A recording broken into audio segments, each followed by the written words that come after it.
So it's been pointed out at this conference, we're at the 50th anniversary of the Summer of Love. Just to get it on the record, I was a little bit too young for that. So I'm kind of only a quasi-dinosaur. So I'm going to focus on the decade before the 60s in this talk, specifically looking at the Central Intelligence Agency and military involvement with LSD and hallucinogens. You know, we just heard a marvelous presentation speaking about how psychedelics can help heal trauma.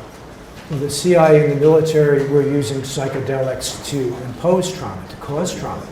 And this is part of our heritage, whether we like it or not. Obviously, we don't like it. But, and I focus on this with the hope that we can glean some insight that's relevant to our own situation today with respect to how we relate to psychedelics and the possibility of moving forward in a positive way.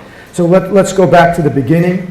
It actually starts before the CIA. We go back to the CIA's World War II predecessor, the Office of Strategic Services, the OSS. And they were looking for a truth drug. They were looking for a truth serum. It has obvious implications for the cloak-and-dagger world, to use a substance to elicit information from an unwilling subject. That's what they were seeking.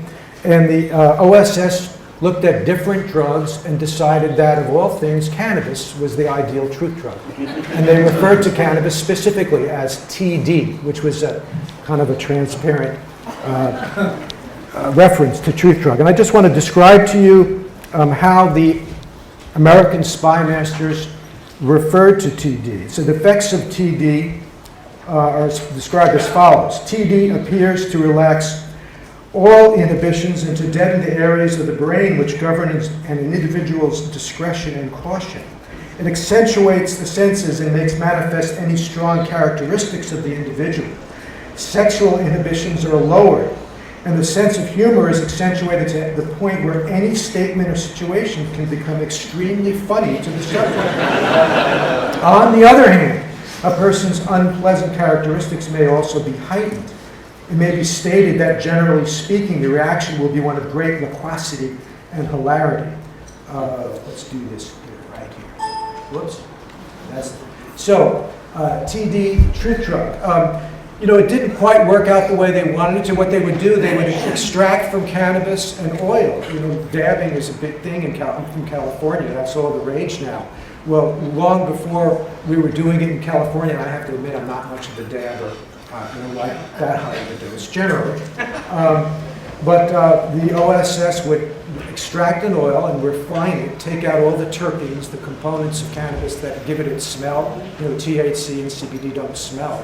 So they make a clear, viscous liquid, and they would inject it into cigarettes and give it to somebody, loosen their reserve, get them talking, and hopefully elicit information this way. The problem was it didn't always work. So after the OSS was disbanded in 1945, there was a sort of a summary looking back at the experience with TD, and a document summed it up and says TD defies all but the most expert and searching analysis, and for all practical purposes can be considered beyond analysis. So apparently the good weed stumped our spy masters. But I want to digress for a moment and comment on something I've noticed at the conference here, and it's a fantastic conference, and I really appreciate being here and appreciate the organizers, the great job they've done pulling this all together. But I've noticed in the talks that I've attended, they've been universally really good, but the missing subject seems to be cannabis. Very few people are talking about cannabis. And it's odd for a number of reasons. I mean, for me, I'm immersed in the cannabis scene and the medical marijuana scene because I'm involved with Project CBD, which, contrary to the name, it's not focusing on just CBD, it's focusing on whole plant cannabis therapeutics. But, and I should point out, you know, there's been a number of speakers referring to that magic receptor, that 5-HT2A, the serotonin receptor, that's the lock in which DMT and LSD and psilocybin fits into, that's very important in terms of the neurological basis for the experience. Well, cannabidiol, CBD, also binds to that receptor. So there, you know, this is something that I think we want to maybe explore in future breaking conventions. But the other reason to bring this up is that I was struck by how a number of people were talking about the challenges faced, particularly in Britain, of making psychedelics becoming more widespread acceptance, and people grappling with that. Now in California, we are in the midst of a huge pro-cannabis cultural surge, not just in California, throughout the United States, throughout the Americas, and throughout much of the world. And when in the latest polls show, I think 93% of Americans are in favor of medical marijuana, that there should be the ability of a person to access cannabis for therapeutic purposes under the supervision of a physician. That's a remarkable statistic. And a majority favor legalization now. So when we speak about psychedelics and widespread mainstream acceptance of cannabis, it's almost like the elephant in the living room, or maybe like a herd of elephants running through the living room. And I realize the situation is different in the UK compared to the United States, but I think there's something to be learned here. If what we're trying to do is make psychedelics more acceptable to the mainstream, we should look at the experience with medical marijuana, because LSD and marijuana obviously are interlinked, going back to the Rebel 60s and the Summer of Love and so forth.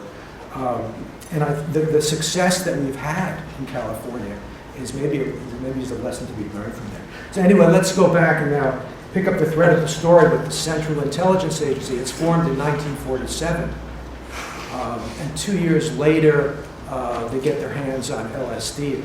It starts to be discussed in the documents that I went through, about 10,000 pages of once classified CIA documents, and about an equal number from other US government agencies. So the CIA picks up where the OSS left off, and it's still looking for the truth drug, that perfect drug that they can give to somebody and automatically get them to sort of spill the beans. That this was the moving priority. This was the impetus for, initially at least, the CIA's delving into the whole world of mind control. And initially, they were trying a number of different ways to do this. What they would do, they would hook up a person to IVs in two arms, and one would have like a benzo or a downer, and the other have a stimulant. And they turn on the downer, make a person fall asleep, then turn up the stimulant, just enough to get them slightly coming out of sleep and groggy. This is the state that the CIA would refer to as the talking zone or the twilight zone. And they try to keep them in this kind of semi-conscious state and elicit information. Sometimes it worked, oftentimes it didn't. And it's, again, out of that frustration, the inability that they were on this manic quest for the truth drug, and they still don't have it, and that's when they encounter LSD. And LSD blows their mind. And whoops, wrong way, hold on. The initial encounter, this is from, I don't know if you can see it very well, but this is from the Office of Scientific Intelligence, a document you see the CIA seal from 1954, actually, where they're talking about potential new agent for unconventional warfare. It states actually in that document, LSD appears to be better adapted than known drugs to both interrogation of prisoners and use against troops or civilians. So the initial encounter with LSD, they thought they actually had it, that this was going to be the perfect truth serum. They became disabused with this. Within a few months, actually, there starts to be contrary opinions. They're debating about what they're going to do with this, because it's so strong. It's odorless, colorless, tasteless. It's very potent in minute quantities. It seems like this is the perfect espionage tool. But the problem was it got, they couldn't always get what they wanted from somebody when they would give them LSD surreptitiously. Sometimes it would be garbled and nonsensical. And this frustration led them to think, well, if it's not a truth drug, well, maybe it's not a truth serum, maybe it's like a lie serum. And they have this idea, and this is actually discussed in these documents. I'm sort of sharing these stories of how they evolved with this. And the thought was, well, instead of like a suicide pill, if you send someone on a dangerous mission, a CIA agent, if they had like a little tab of acid, and they got caught, they could pop it so that if they were interrogated, they were guaranteed to get useless information. That's one way. That's another way they would look at it. But then they thought, well, what if their own agents get caught? And they couldn't do that. I mean, and they get dosed by the enemy, even though there wasn't proof that the Soviets or the Red Chinese, as they were called, were using these drugs in the same way the CIA was exploring. What if they got caught and were dosed? Well, then it would really be a good idea that the agents would become familiar with the experience before they were sent out on a mission. And such agents who were familiar, because the CIA was giving it to their own agents, they were referred to in the documents as enlightened operatives. Incidentally, with this language, how it resonates earlier than later.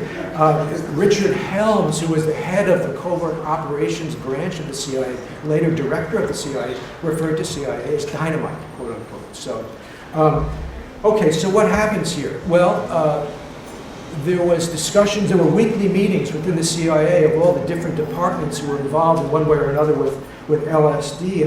And at one point, I believe this was in 1953, there were records of these weekly meetings. There was a discussion about, well, what should they do with LSD? And there was a suggestion made, well, it should be given to all male trainee volunteers.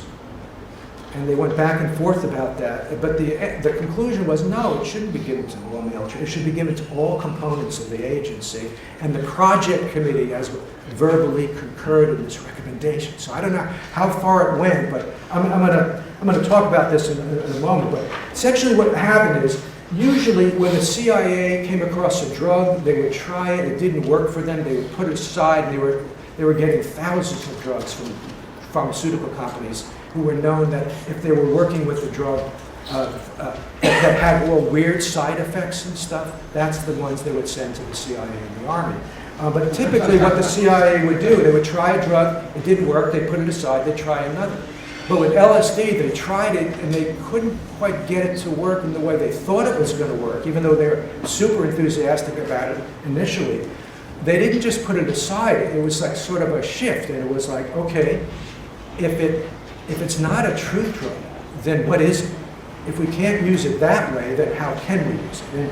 And this set off a very intense period of investigation that really was two tracks, and it was in-house experimentation, which I'll talk about in a little while, but there was also a great deal of funding that went out to serious scientists that were doing legitimate work. The CIA, sometimes secretly, sometimes not, would fund their research to find out basic questions about LSD. Can it kill you? Is there a lethal dose? What's an antidote? And so forth and so on. These are all legitimate questions. Let's see, this where we want to go. But what the CIA was also interested in, not just those legitimate scientific questions, but areas like this. This was from the MK Ultra program, which was the main research and development program involving LSD, other drugs, many other so-called behavioral control or mind control techniques. During the Cold War, MK Ultra was the main program. You probably heard about that phrase, MK Ultra. It's a cannabis strain named after it in California. So some of the things they were looking at, disturbance of memory, discrediting by aberrant behavior, alteration of sex patterns, eliciting of information, that was always on the part of it, suggestibility, creation of dependence. So just to run through quickly some of the things that some of the CIA and U.S. Army contract employees were doing with LSD and mescaline. They were working with prisoners and psychiatric patients mainly, people that couldn't file a lawsuit afterwards if something happened to them. And they were doing things like intraspinal injections of LSD. They would give someone mescaline or LSD and then impose electroshock therapy while they were tripping. And they would also do the same with lobotomies. They would give a LSD experience before, during, and after a lobotomy, and to compare the differences. Psychosurgery was seen as a legitimate healing technique back in the 1950s, at least in the United States. But this is what was going on, so it's pretty gory stuff. At the same time, as I mentioned, you have this in-house experimentation happening where the CIA agents are taking it among themselves to figure out, well, what can they do with this? The assumption or the intuition was that the way this would be used operationally, if they could figure out how, that it would be done surreptitiously, targeting an unwitting subject. So they started experimenting on themselves. First, they would inform, there were different units within the CIA. The MKUltra project, or program, was run by a unit called the Technical Services Staff. It was about a dozen people in there, and they would provide support for covert operations, different things. If you needed poison or somebody to pick a lock, whatever would provide support. They were the ones that really ran with the LSD research more so than the other departments. And what they would do, the technical service staff, they would first they all became enlightened by taking the drug, and then they would, sort of spring it on each other without warning, and then they would do this with other units of the agency just to see what would happen to a person who didn't expect it and wasn't familiar with the experience. So things were getting pretty wild at the CIA, and I came across one document from 1954. And it was very interesting because one unit of the CIA called the Office of Security, which actually got into LSD first, was spying on the technical services staff. There was bureaucratic rivalry. And they picked up on this idea that the technical service staff was going to dose the punch at the CIA Christmas party in 1954. I should point out this is 10 years before the Merry Pranksters were doing similar things in their journey across the country in the United States. The Office of Security memo about this warned in very stern words, they do not recommend that the Christmas punch be called psychosis and anxiety. And interesting, the CIA came to define LSD as an anxiety-producing agent. That's how they defined it. Okay, so the obvious question is, what impact did LSD have on these people, on these spies who are taking LSD like this? It's a very interesting question, because when you look at the history there through the documents, you see some other way. Sorry about that. You see some interesting. Hold on. What's going on? Okay, this is a document you can't read very well, but it kind of illustrates my point about how LSD actually affected the CIA. And let's put it this way. The CIA agents didn't start going to seances to contact dead agents until after they encountered LSD. It kind of like it sort of took them off this sort of one-track focus, mainly one-track focus on interrogation. And it was about 18 months into the first documents that we see with LSD that all of a sudden the whole thing explodes. It was almost like it was a creative catalyst for the spy minds. And this is an example of this. This is a document from the MKUltra project. MKUltra actually was an umbrella program that consisted of 149 different projects, sub-projects, right? And keep in mind that MKUltra was only one of several programs that the CIA was doing, looking at LSD and other so-called mind control techniques. And so this is one document from one subject. You get the idea of how extensive this is. And what this is from Georgetown University Medical Center, which is a prestigious medical center in Washington, D.C. And it listed, this was from 1955, I believe, May 5th, 1955. You can't read it so well, but it lists 17 different things that the CIA was looking at to do with drugs. And there were things like, is there a drug so that if you're drinking, you wouldn't get drunk? So the idea is if you're drinking with an enemy spy kind of thing, they'll get sloshed and you'll stay sober, and you can kind of manipulate them. Or is there a drug that can make alcohol, you get more drunk from drinking alcohol? Are there drugs that would make you smarter? Things like this. So among these 17 different categories, the one I'll get it. The one I was most intrigued with was number 11, which referred to substances which will produce pure euphoria with no subsequent letdown. One of the things if you're laughing, this is very serious. And if anyone knows of this, they can come up to me after. We'll talk about that. So one other sub-project I wanted to mention, this is something that took place at the in Lexington, Kentucky, at what was called the Addiction Research Center. It was a prison hospital, basically. And it was a place where heroin addicts would go to shake their habit, basically. This was throughout the 1950s.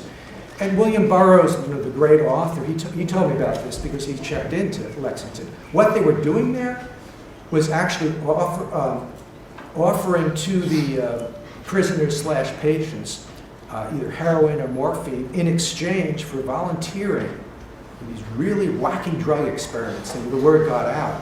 And what they were doing was giving LSD or psilocybin later on to the inmates. And this is a quote from Subproject 37, which said, from Dr. Harris Isbell, who was overseeing this so-called research. I have had 7 patients who have now been taking the drug LSD-25 for more than 42 days straight. And with ever-increasing doses, because there's a lot of tolerance. Okay, so let's move on. Talk a little bit about the U.S. Army.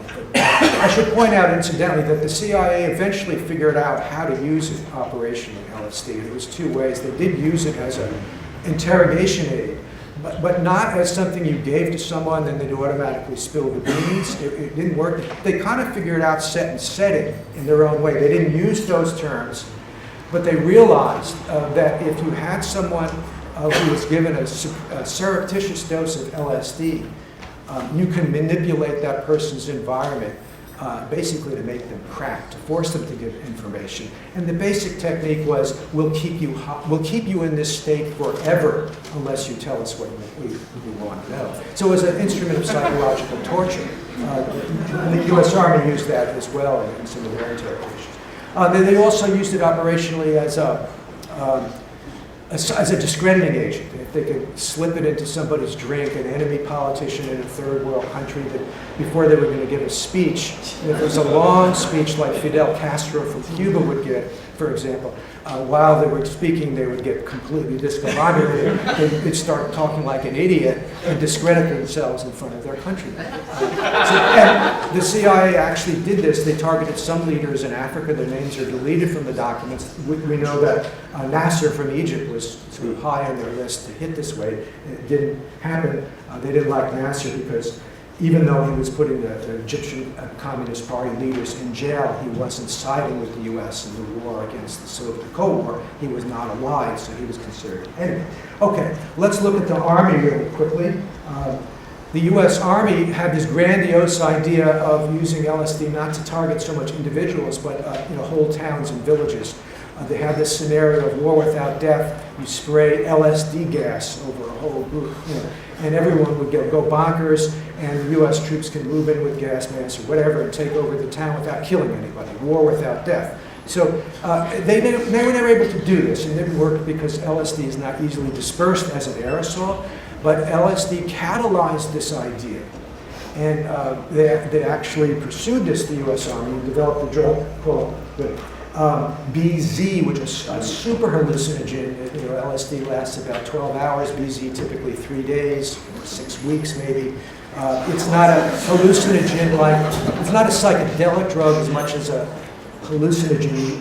You don't see things that are there, you do see, it's more like a deliriant than a psychedelic.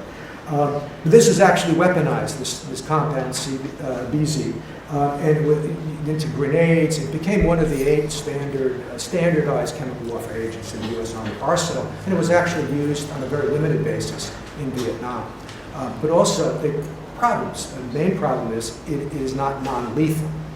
It can kill you in an overdose of BZ. So whereas the Army, the CIA referred to LSD as an anxiety-producing agent, for the Army defined it as a non-lethal incapacitating agent. That's how they looked at it. Well, at the same time this was all going on in the 1950s, of course, you had great interest in the scientific community, among therapists, and even before that, among brain scientists, using LSD as a tool to research the human brain and how the mind worked. And initially it was pegged as a psychotomimetic drug that would mimic madness. It would mimic schizophrenia, and maybe if you found something as an antidote for artificial schizophrenia, then this could be used for real schizophrenia. It was really a very exciting tool for brain scientists in the early 1950s. But as the decade evolved, it shifted, and there was some felt frustrated with the idea that LSD would be pegged simply as something that caused madness. So you had folks like Aldous Huxley and Humphrey Osmond. Osmond coined the word psychedelic as a counterpoint to psychomimetic. Psychedelic meaning just simply mind manifesting. It was appropriately some kind of a neutral term rather than this loaded negative term. And mind manifesting, obviously there's implications for therapy, the psychodynamic property of LSD and the psychedelics. So there was a lot of excitement about this. It was all the rage in Hollywood. There's some recent articles about Cary Grant and I think even the British press claiming this. So it was the idea that you could use LSD as an adjunct to therapy, cut through a lot of psychological red tape and get to the root of the problem very quickly. Timothy Leary and others in the 1960s projected the therapeutic potential of LSD onto the social landscape, saw it as something not simply to heal an individual, but to heal society. There, I don't know if he really believed it, but he had this idea that it was automatically something, an automatic mystical experience. Doesn't matter who you gave it to, they'd have a mystical experience. Leary did talk about LSD that way, sometimes at least. And so what do we make of all this? The fact that you have these different groups of people in society who are looking at the hallucinogenic drugs in such different ways. I mean, how could it be both a weapon and a sacrament? How could it be both mind expanding and mind controlling? What is is there any commonality between this? It doesn't seem to make sense. But I think there is, looking back historically at it, there is a sort of a common theme. And that is every group that encounters LSD sort of gets blown away by it. They think it's going to be the key to the big breakthrough for their purposes. And they all were wrong, you might say. At least historically it didn't play out. I think the therapists had the right idea, but because of political realities, they couldn't pursue that ultimately. Then what is LSD? It's just this thing that everybody's into their own trip. Well, not for the CIA and the Army.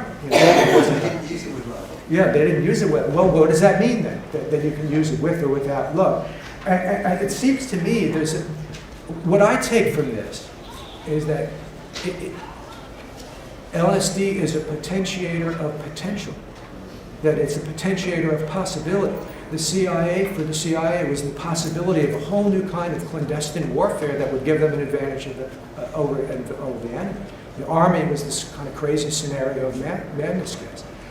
For the therapist, it was a big breakthrough for an individual, or for Leary, for the society.